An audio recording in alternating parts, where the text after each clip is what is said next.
DoorGrow property managers to the DoorGrow show. If you are a property management entrepreneur that wants to add doors, make a difference, increase revenue, help others, impact lives, and you are interested in growing in business and life, and you're open to doing things a bit differently, then you are a DoorGrow property manager. DoorGrow property managers love the opportunities, daily variety, unique challenges, and freedom that property management brings. Many in real estate think you're crazy for doing it. You think they're crazy for not, because you realize that property management is the ultimate high trust gateway to real estate deals, relationships, and residual income. At DoorGrow, we are on a mission to transform property management business owners and their businesses. We want to transform the industry, eliminate the BS, build awareness, change perception, expand the market, and help the best property management entrepreneurs win.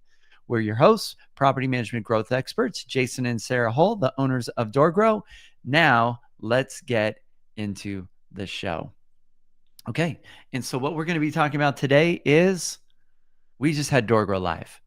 And DoorGrow Live was a success. It was a lot of fun, and but it was a little bit different this year. So how would you say it was different this year, Sarah? So I think a lot of people were saying, hey, it feels like there was really just a lot of heart that went into this event. So usually when I think you and I run events, we're very tactical. Business. How do you do this? And how do you do that? And let's share this strategy and let's talk about this thing. And this year we changed things up a little bit. And you were maybe a little hesitant to follow the formula that I put together, might I add. And so maybe on the podcast, you can tell people that it worked. It worked. So, do you have anything else to say about that? Anyone that knows Sarah knows what she wants to hear right now. You were right. Yeah. There it is. There it is. There it is. That's what she wanted. There it is. So this year, when I was putting together the schedule, there was a whole, and the agenda, there was this whole plan that I had, and I was like, oh no, we need to order things like this and do things like this, and this is kind of what I wanted. And he's like, I don't know if that's gonna work, and why are we doing this whole thing, and we're like putting this whole thing together, and like you don't even know if it's gonna work the way you want. Is this how I sound? Yes. I don't know if it's gonna work. I don't know if it's gonna work. That's totally what I sound like. It was perfect. I'm shaking my head no, by the way, for the listeners. See, they probably didn't even know that was me talking. They just thought it was you. Oh, yeah. You do such a good impersonation of me. I know. It's really quite impressive. I'll go back to my normal voice. But for the listeners, we need to make sure there's two distinct voices, so they're going to be really confused why I'm talking to myself, because you sound so much like me. I know. So I'm so sorry if I confused anyone there. Nobody was confused. Okay. So he was giving me a little bit of a hard time about it, because I like made him sit down and map this out. And I was like, no, there's a formula that we're supposed to follow, and this is what I want it to look like. And I think it worked out really well. Yeah, the event went really well. Yeah. Things ran pretty much like clockwork. That's hard. It's hard to do that in events. Like, speakers go over, people don't stop. Like, we had this big, huge red LED clock right in front of the speaker. So it was like super obvious. Like, and we, I think we had conversations with all the speakers. Like, everything worked pretty smoothly. The general feedback I got from a lot of clients, one of our clients at Golding came up to me and he was just smiling. And he said, he'd been to some previous ones, and he said, this was different. You know what was different about this? I said, what, Ed? He said, heart. This one had heart. And it was an emotional event. There was a lot more emotion at this event. Did we talk about tactics? Yes. I explained how I've been able to leverage social media and different tools, and I've made millions of dollars off social media, and I shared some really cool tools and very tactical stuff. That's how I opened up the event.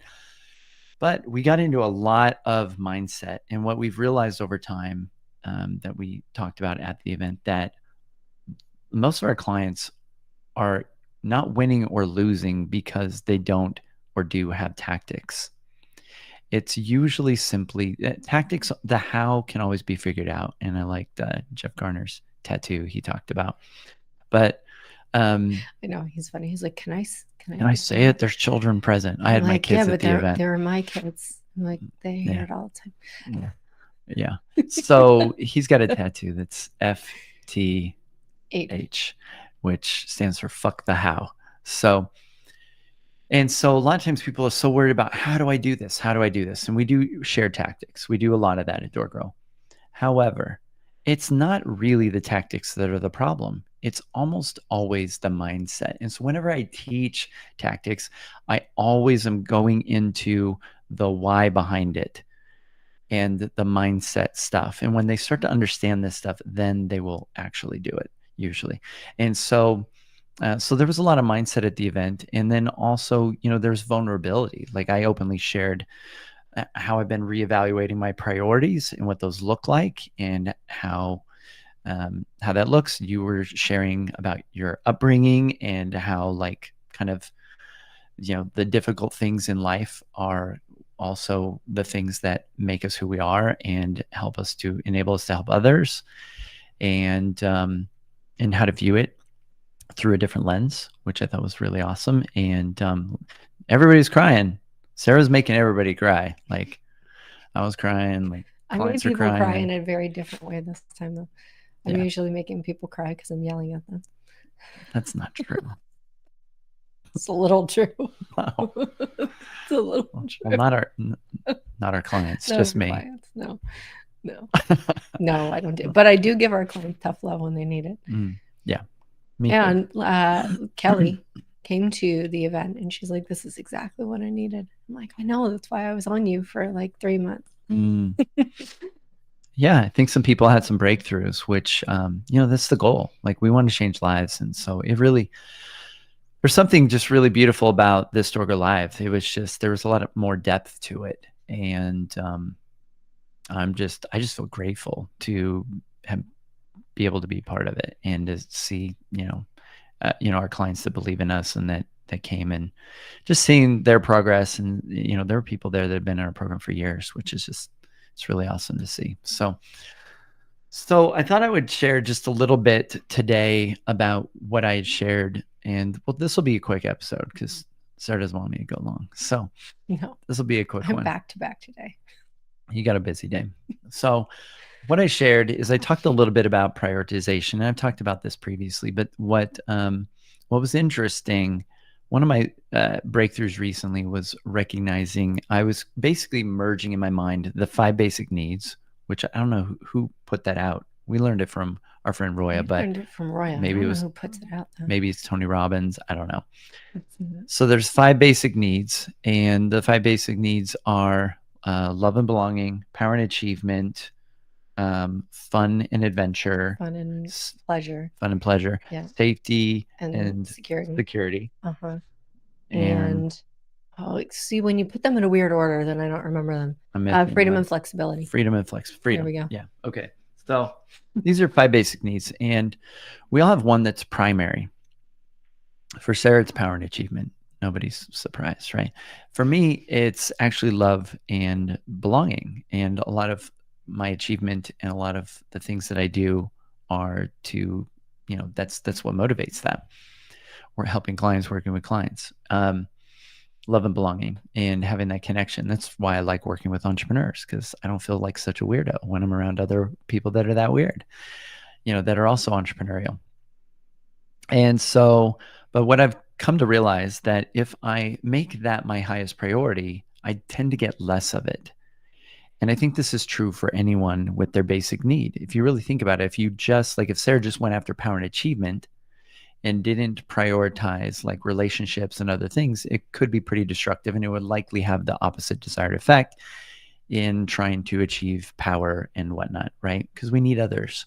And then for me, if I'm just going after love and belonging, I would be less likely to get it if I didn't have my own oxygen mask first, if I didn't have financial, wealth and health, if I didn't have physical health, then it wouldn't be nearly as effective. I wouldn't be nearly as present. I wouldn't be able to enjoy as much love and connection or belonging, in relationships. I wouldn't I wouldn't be able to feed into relationships as much if I weren't taking care of myself.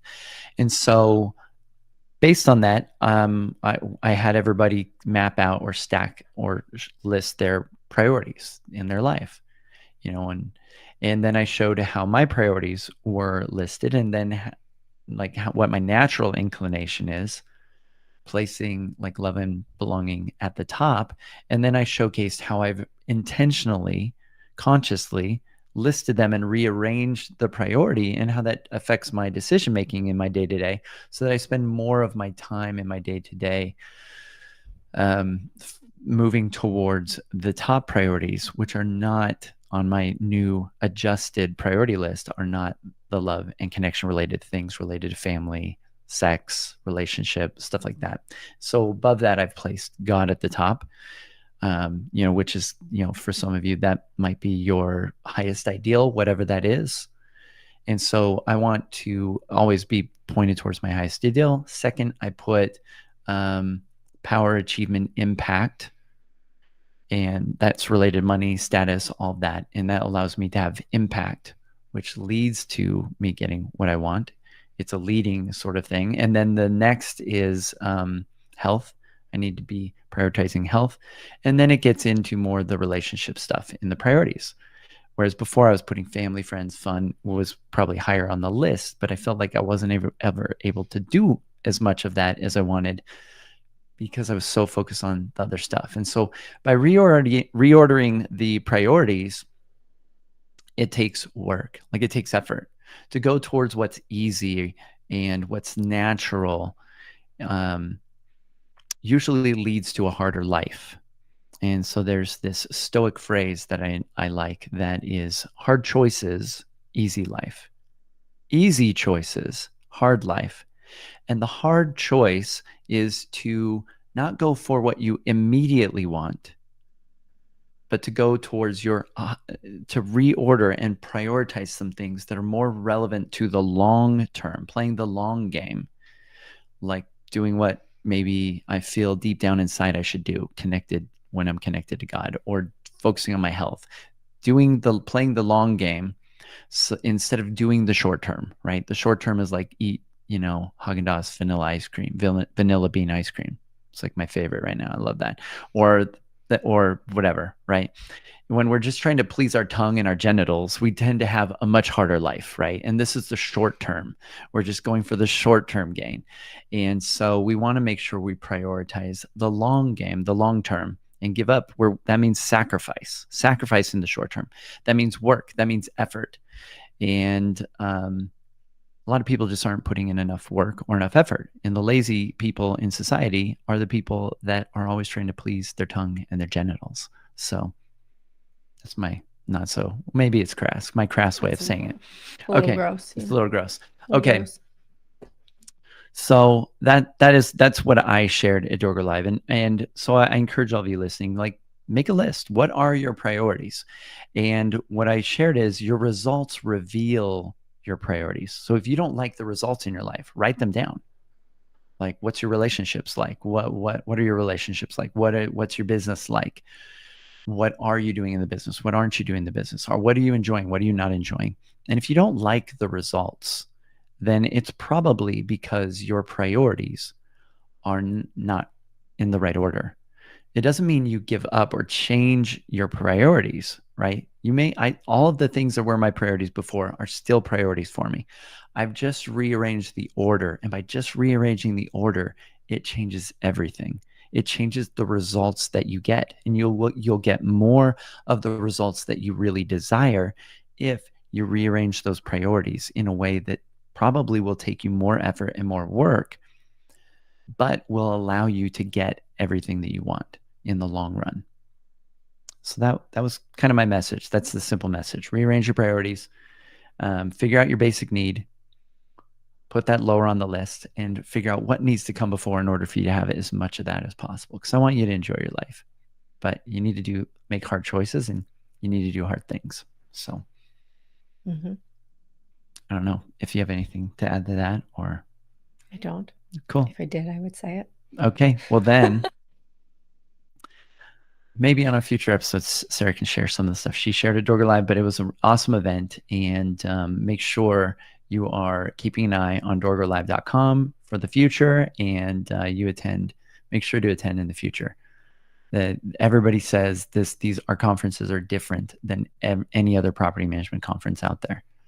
And that's a good thing. Like, we do it in a good way.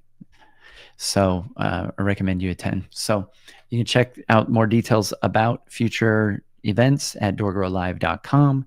And if you are wanting to grow your property management business and have success like our clients were showcasing at DoorGrow Live, and grow your business, scale your operations, have a better lifestyle, enjoy your team more, enjoy your business, be less frustrated, have more peace, reach out to us at DoorGrow. You can check us out at doorgrow.com. We would love to see if we can help you scale your business. And until next time, to our mutual growth. Bye, everyone. Sarah was right. So good. Thanks.